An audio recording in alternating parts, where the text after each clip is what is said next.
বলছে রে দেশের লোকেরা, রে বিশ্বের লোকেরা, রে America, London, Africa, Thailand, Japan, Kuwait, Qatar, Bharat, Bangladesh, রে বিশ্বের মানুষেরা, আমি মাইকেল আমার শিক্ষা যোগ্যতা দিয়ে আমি আল্লাহর জমিনে অনেকগুলি কিতাব দেখেছি, কিন্তু কোরআনের মতো কিতাব আমি দেখি নাই। আমি মাইকেল যেই দিন কোরআনকে রিসার্চ করলাম, কোরআনের মধ্যে একটি সূরা আছে, সূরাটির নাম হলো সূরা রহমান। সূরা রহমান, এই সূরাটি পড়ে যখন আমি বুঝলাম আমার অন্তরের জ্বালানা, আমার প্রেমের দুয়ার আল্লাহ খুলে দিয়েছে। আমি তাই খ্রিস্টান ধর্মকে লাথি মেরে কালেমা পাঠ করে মুসলমান হয়ে গেছি। একবার জোরে জোরে বলি আলহামদুলিল্লাহ, আরো জোরে বলি আলহামদুলিল্লাহ। শুধু আমেরিকার মাটি নয়, আর খবর রেখেছে আমার নবী, আল্লাহর নবী, দয়ার নবী। আমার ভাষাগুলো কি বুঝতে পারছেন বাবা? আমার কথাগুলো কি বোঝা যায়? তবে একটু ধৈর্য ধরুন, আমি প্রায় শেষের মধ্যে যাচ্ছি। কোরআন কাকে বলে আমি তার প্রমাণটা দিয়ে আমি আপনাদের ছেড়ে আমি বলেছি যে কোরআন কথা বলতে পারে। হট হট হট বাজে কথা।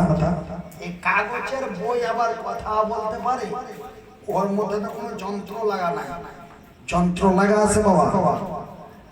এ তো শুধু কাগজের পাতা, তবে এতে কোনো তার নাই, ওয়্যার নাই, কোনো মেশিন নাই, কোনো যন্ত্র নাই, মানুষের মতো কোনো কিছুই নাই, তবে আবার কথা বলতে পারে। এটা আপনি বেশি বলেছেন।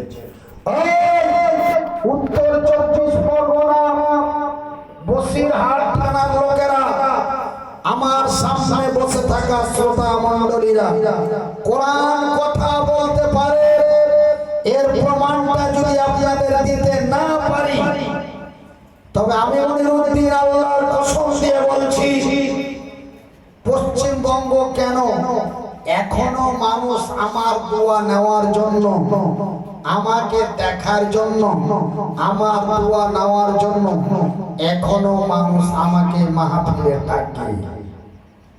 আপনি বলতে পারেন আর নাই পারেন, আপনি আসেন, যতটুকু পারবেন, যা পারবেন বলে আপনি শেষ মোনাজাতটা করবেন। কেন আপনাদের মতো লোকের দোয়া কবুল হয়, এটা রাসূল নিজে বলেছেন। এই বলে আমাকে এখনো মানুষ দাওয়াত করে। এখনো ভারত বাংলাদেশ নিয়ে এপ্রিল মাসের 4 তারিখ পর্যন্ত কোনো প্রোগ্রাম খালি নাই। আজকে এমার্জেন্সি করে আপনার পিঠা থেকে পাশের দুর্গাপুর বলে একটা গ্রাম আছে, ওনারা শুধু আকলি বিকলে করলো হুজুর, আসর থেকে মাগরিব পর্যন্ত আপনি একটা শুধু দুয়ার মজলিস করে দিচ্ছি, আপনি 2 ঘন্টা সময় দেন। আমি বললাম না, বর্তমান মানুষ খুব ভালো না। এখন আমি আপনাকে এখানে 2 ঘন্টা সময় দিতে গিয়ে আমি হয়তো ওইখানকার লোকের কাছে খারাপ হব যে হুজুর আমাদের পাশের এলাকায় প্রোগ্রাম করে আমাদের প্রোগ্রামে আসছে। সেহেতু আল্লাহ যদি আমাকে কোনোদিন বাঁচিয়ে দেয়, আপনার মাদ্রাসার বারান্দায় যে আমি হাত তুলে দোয়া করে চলে আসলাম, দিয়ে ওনারাকে বুঝিয়ে আমি এখানে আসলাম। আমার ভাইরা, আমার বন্ধুরা, আমার বলার উদ্দেশ্য হলো কোরআন কথা বলতে পারে, এর সঠিক প্রমাণটা যদি আমি মনিরুদ্দিন দিতে না পারি, আমি ভারত, বাংলাদেশ, নেপাল, ভুটান, আসাম, মেঘালয়, ত্রিপুরা, অরুণাচল, মণিপুর, ভারতের কোনো জায়গায় আপনাদের সামনে দাঁড়িয়ে এই মুখটা দিয়ে কথা বলবো না ইনশাআল্লাহ। একটু ধৈর্য ধরুন। এই কোরআন কত মূল্যবান কিতাব, যে কিতাবটা এই মাদ্রাসায় পড়ানো হয়। শুনেন, আমি মনিরুদ্দিন এখানে বসে কোরআনের কথা বলছি, আমি এখানে বসে কোরআনের কথা বলছি, আপনারা এখানে বসে শুনছেন। আর আমার সামনে দিয়ে একটা রাস্তা, ওটা রাস্তা তো দেখি ধুয়ে দাঁড়িয়ে আছে, ওই আম গাছের পাশে দিয়ে ওটা রাস্তা। তো ঠিক আজ থেকে 1400 বছর পূর্বে, কতদিন পূর্বে ভাইজান? আজ থেকে 1400 বছর পূর্বে আল্লাহর নবী এমন একটি জায়গায় কোরআন তেলাওয়াত করছেন। আমি কোরআনের কথা বলছি আর আল্লাহর নবী কোরআন তেলাওয়াত করছেন। আর নবী যেখানে বসে কোরআন তেলাওয়াত করছিলেন তার পাশে দিয়েছিল একটি রাস্তা। সেই রাস্তা দিয়ে কয়েকজন ব্যক্তি হেঁটে চলে যাচ্ছিল। প্রায় হাদিসের মধ্যে পাওয়া যায় 12 থেকে 14 জন ব্যক্তি হেঁটে চলে যাচ্ছিল। আর আল্লাহর নবী পড়ছিলেন। পড়ে আপনারা আমার সাথে পড়েন, বিসমিল্লাহির রহমানির রহিম। আর রহমান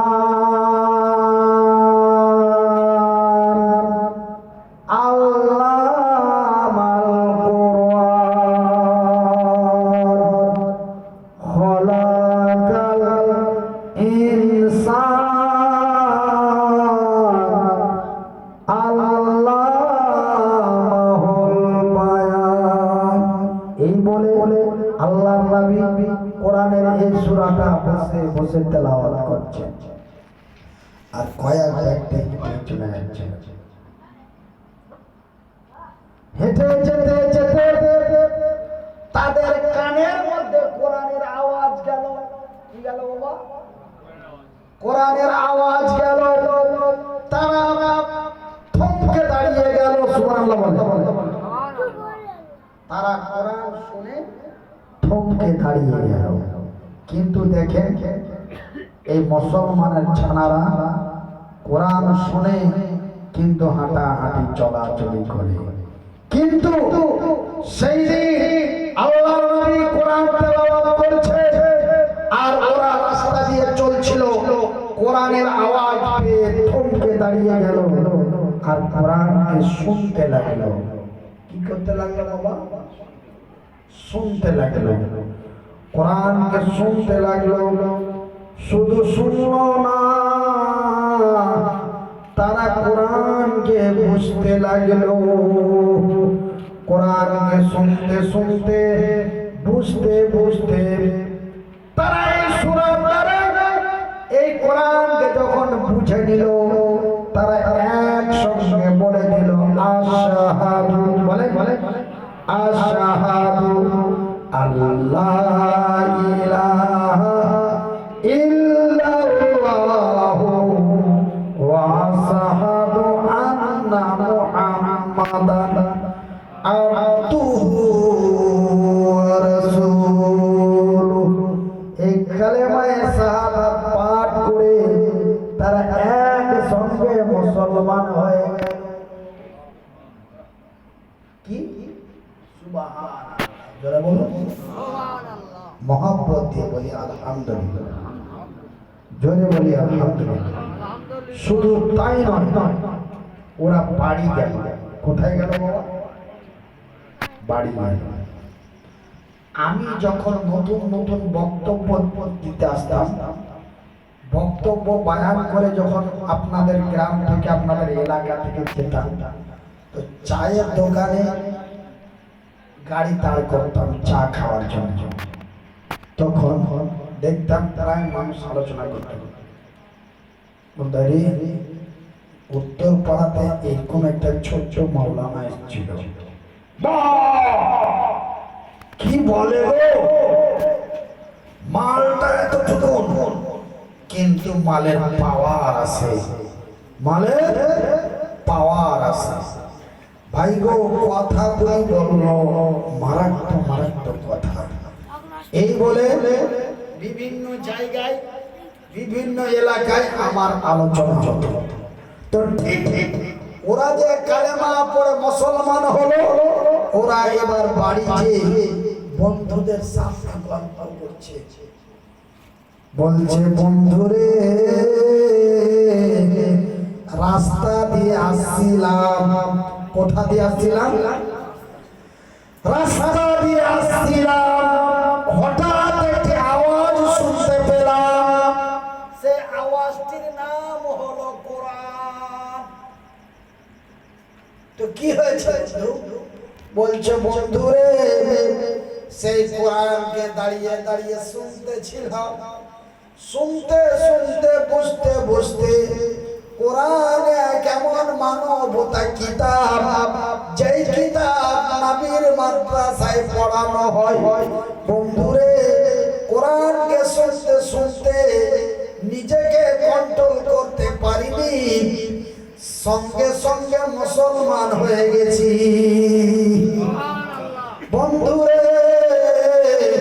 এইবার বন্ধুরা কথাটা ভালো করে শুনে, এইবার বন্ধুরা বন্ধুদের কথা শুনে বন্ধুরা